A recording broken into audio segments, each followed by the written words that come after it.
চাচার হাত ধরে নড়াইল থেকে বসুন্ধরা শপিং মলে আবু হুরায়রা মিনি বিশ্বকাপ খ্যাত আইসিসি চ্যাম্পিয়ন্স ট্রফি একবার হলো নিজের চোখে দেখতে।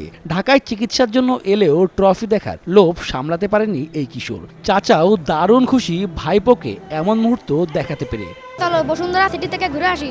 তারপর আসলাম, আসে একটু ঘুরে গেলে তারপর আব্বু বলো ওই দেখা ছবি তুলতে চ্যাম্পিয়ন ট্রফির, তুমি তুলবো? আমি বলছি জি আমি তুলবো। খুব ভালো একটা এক্সপিরিয়েন্স ছিল। এতদিন টেলিভিশনে দেখছি, এখন বসুন্ধরা সিটিতে কাজ করতে আসছিলাম, তা যেহেতু দেখা হলো, টেলিভিশনে দেখবো কিছুদিন পরে, হয়তো এটা সাউথ আফ্রিকাতে অনুষ্ঠিত হতে যাচ্ছে, সুতরাং খুবই ভালো লাগছে। বৃহস্পতিবার সকাল থেকেই বসুন্ধরা শপিং মলে লোকে লোকারণ্য। সারি বেঁধে ভিতরে প্রবেশ করেছেন ক্রীড়ামোদীরা। চ্যাম্পিয়ন্স ট্রফি দেখে উচ্ছ্বাসিত সবাই। নিজেদের মোবাইল ক্যামেরায় ফ্রেমবন্দি করে রাখলেন স্মরণীয় মুহূর্ত। আমার কাছে মনে হয় যে এখন শীতকাল, মানে মানুষের প্রচুর ভালোবাসা, এর পাশাপাশি ক্রিকেটের যে চ্যাম্পিয়ন্স ট্রফির যে পাশে দাঁড়িয়ে সেলিব্রেশন, ফটো সেশন, একের পর এক সেখানে নৃত্য সেলিব্রেশন, পতাকা বহন করে নেড়ে কাপকে অভিবাদন জানানো, আসলে এটা আমি খুবই এক্সাইটেড, বলার কোনো ভাষা নেই, খুবই আনন্দিত।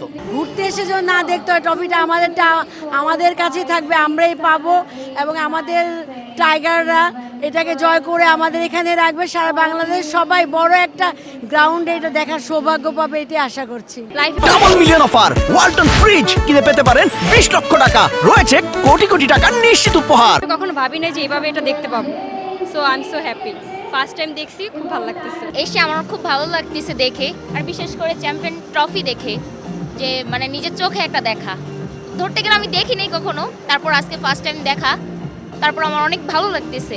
আশা থাকবে বাংলাদেশই চ্যাম্পিয়ন্স ট্রফি জিতবে। ট্রফি প্রদর্শনের সাথে ছিল ক্রিকেট গেমসের আয়োজন। দর্শকদের আকর্ষণের কেন্দ্রে ছিল দুই মাস্কট ব্রেস ও টং। এমন আয়োজনের অংশীদার হতে পেরে রোমাঞ্চিত আয়োজকরাও। এই অনুভূতিটা বলার মতো না, আর এটা আমি ভাষায় প্রকাশ করে বুঝাতে পারবো না, কারণ বাংলাদেশে ফর দ্য ফার্স্ট টাইম আমরা এটা পেরেছি। আর এটা দেখার জন্য আমরা বাংলাদেশিরা যে আমরা আইসিসি যে ওয়ার্ল্ড কাপটা আসছে বা এটা দেখতে পাচ্ছি, আমরা যে কতটুকু ক্রিকেট প্রেমী, এটা আমরা আজকে সবাইকে দেখেই বুঝতে পারতেছি যে একটা ছবি তোলার জন্য আমরা লাইন ধরতেছি, এত ওয়েট করতেছি, বলার বাইরে। চ্যাম্পিয়ন্স ট্রফি ট্যুর বাংলাদেশে হচ্ছে এবং সেটা আমাকে উপস্থাপনা করতে হবে। তখন থেকে আমি ভীষণ রকম এক্সাইটেড, বিকজ আমি ক্রিকেট ফ্যান এবং আমি ক্রিকেট প্রোগ্রাম উপস্থাপনা করি বিভিন্ন টেলিভিশনে। সো সব কিছু মিলিয়ে আসলে আমার কাছে খুবই ভালো লাগছে। যদি আমি ফেভারিট প্লেয়ারের কথা বলি, definitely Shakib Al Hasan, one and only. এবং সাকিব আল হাসান মাঠে থাকলে আমার কাছে মনে হয় যে মাঠটা কি বলে থাকে না যে তারার মতো চমকাচ্ছে, মানে খুব আলোকিত মনে হয় আমার কাছে। শুক্রবার মিরপুরে প্রদর্শিত হবে বিশ্বভ্রমণে বের হওয়া চ্যাম্পিয়ন্স ট্রফি। এরপর ট্রফির গন্তব্য দক্ষিণ আফ্রিকা। 1998 সালে যে চ্যাম্পিয়ন্স ট্রফির প্রথম আসর বসেছিল বাংলাদেশে, সেই চ্যাম্পিয়ন্স ট্রফি এখন বাংলাদেশে। বিশ্বভ্রমণে বের হয়েছে ট্রফিটি, যেখানে অংশগ্রহণ করবে বাংলাদেশ সহ আরও 7 দল। তবে এবার টাইগারদের লক্ষ্য শিরোপা জয়। তার আগে বসুন্ধরা শপিং মলে উন্মোচিত হলো সে বহুল কাঙ্ক্ষিত champions trophy. Shubhadev Nath, news 24, Bashundhara shopping mall, Dhaka.